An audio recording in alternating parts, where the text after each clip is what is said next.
संतश्रेष्ठ ज्ञानेश्वर माऊलींच्या पालखीचं पहिलं उभं रिंगण चांदोबाचा लिंब या ठिकाणी पार पडलंय। सोमवारी चांदोबाचा लिंब या ठिकाणी पहिलं उभं रिंगण संत ज्ञानेश्वर माऊलींच्या दर्शनासाठी भाविकांचा अभूतपूर्व जनसागर लोणंदमध्ये आलाय।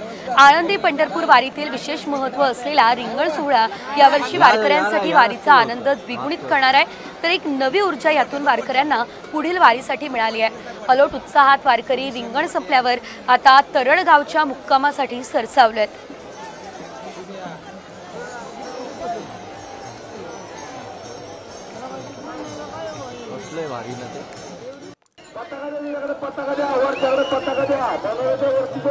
टाळ मृदुंगाच्या गजरात ज्ञानबा तुकारामाचा जयघोष करत भक्तिमय वातावरणाने वेगाने धावणारे अश्व या नयनरम्य वातावरणामध्ये संत तुकाराम महाराज पालखी सोहळ्यातील अश्वाचे पहिले गोल रिंगण बेलवाडीमध्ये उत्साहात पार पडले।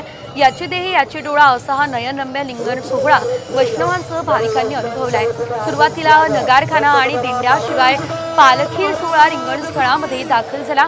पालखी रिंगणामध्ये येत असताना मानवी मनोरा करून पालखीला सलामी देण्यात आली। यावर्षी हा प्रथमच उपक्रम राबवण्यात आलाय, यामुळे रिंगणाची रंगत अधिक वाढली आहे। सुरुवातीला मेंढ्यांचे रिंगण पार पडले, त्यानंतर भगव्या पताका घेतलेल्या वारकऱ्यांनी टाळ मृदुंगाच्या गजरात धावत फेऱ्या पूर्ण केल्या।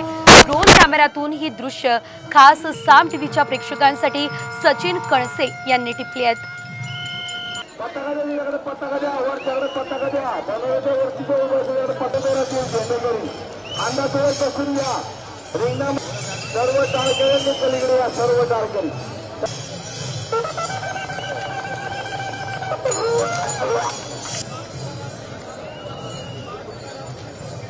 तर आपण हे दृश्य पाहतोय, अतिशय सुंदर आणि डोळ्याचे पारणे फेडणारी ही दृश्य आहेत। हा रिंगण सोहळा पार पडलेला आहे आणि अतिशय नयनरम्य अशी ही दृश्य आपण बघतोय।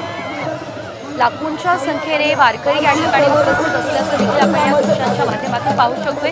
जसे जसे दिवस पुढे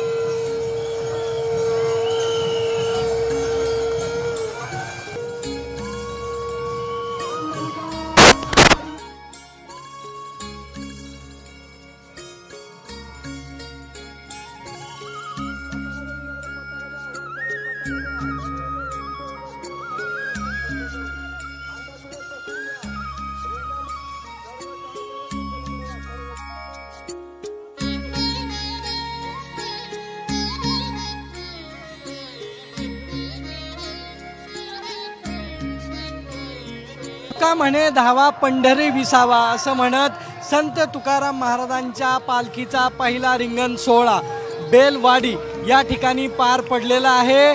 मानाचा मोहिते पाटलांचा हा अश्व आहे, हा सध्या रिंगण घालतोय आणि हा रिंगण पूर्ण झाल्यानंतर संत तुकाराम महाराजांच्या पालखीचं पहिलं रिंगण जे आहे ते बेलवाडी या ठिकाणी पार पडतं आणि त्यानंतर पालखी जी आहे ती लासूरने या ठिकाणी मुक्कामासाठी निघते। आपण पाहिलं तर या ठिकाणी जयघोष सुरू आहे। वारकरी जे आहेत ते मोठ्या प्रमाणावरती या ठिकाणी आलेले आहेत। ज्ञानोबा माऊली तुकाराम म्हणत या ठिकाणी अश्वांचं स्वागत जे आहे ते सर्व वारकरी करतात। आपण जर पाहिलं तर अनेक जण ज्या ठिकाणाहून अश्व धावला त्या ठिकाणची माती आपल्या कपाळी लावतात, काही जण आपल्या घरी घेऊन जातात। त्यामुळं पहिला रिंगणाचा टप्पा आणि पालखीचा पहिला टप्पा जो आहे तो बेलवाडी या ठिकाणी पूर्ण झालेला आहे। कॅमेरामन आदर्श खटकेसह सागरावर साम टीव्ही बेलवाडी।